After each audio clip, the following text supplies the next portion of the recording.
if I told you there was a tool that could improve the way you listen, the way you remember, the way you learn?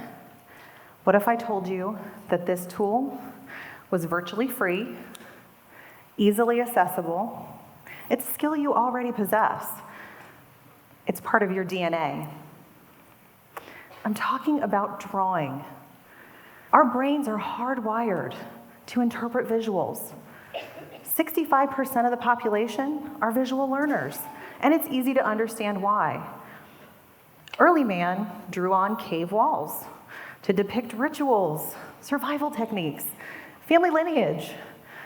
As children, we draw before we write. Icons can help you find a bathroom in any country.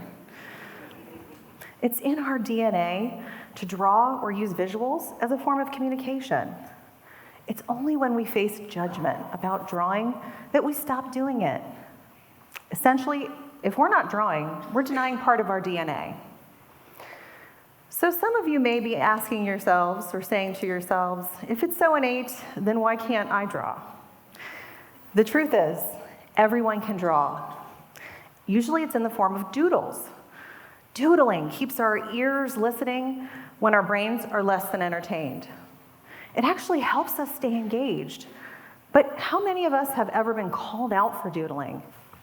Maybe in a meeting or at school. As a result of these experiences, we're missing out on a lot of goodness. Now, what I'm describing, it's not about being creative. It's not about being an artist. Drawing as a tool, drawing on purpose is different. So whether I'm graphic note-taking in my personal notebook, or I'm graphic recording an entire group discussion, I'm using active listening to internalize everything I hear. And then I translate that into drawings and icons, and everything comes together into a visual format. Now, active listening, it requires attention, neutrality, empathy. I'm not listening to respond. I'm listening to capture, to translate, to connect information in a way that accelerates understanding. So if I'm understanding things faster, then I'm learning faster. And if I'm learning faster, I can see what connects. I can see what fits, what doesn't, all in real time.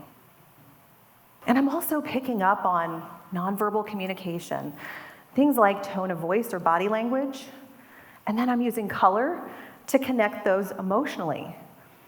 So, gray for indifference, meh. Red for passion, blue for sadness. I'm using multiple parts of my brain to internalize all of this at the same time.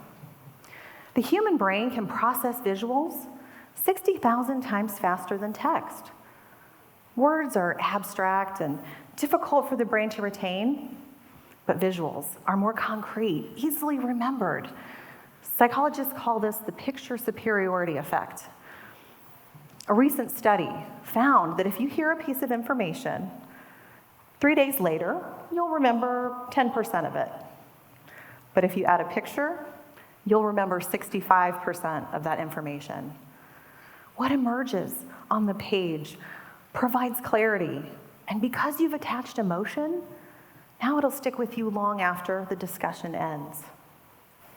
So the good news is that reactivating your ability to draw is not as difficult as you might think.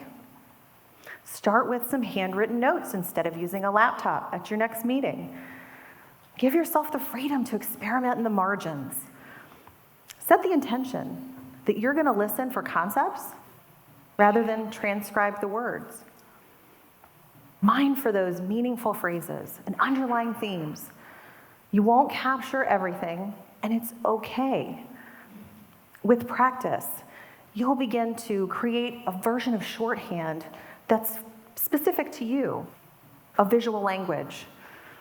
And before you know it, you'll be able to draw the heart of the things you hear, whether that's the CEO's growth target, realigning an ongoing project. When no one can figure out how to bridge the gap between the bottom line and the things that people need. Visuals can start the conversation. Drawing can be the tool that captures all the ideas. And images can be the visual prompt that brings you right back to that moment. Imagine the ways that we can connect to information and people when we're listening better and we're learning faster. New connections await when you begin to draw on purpose.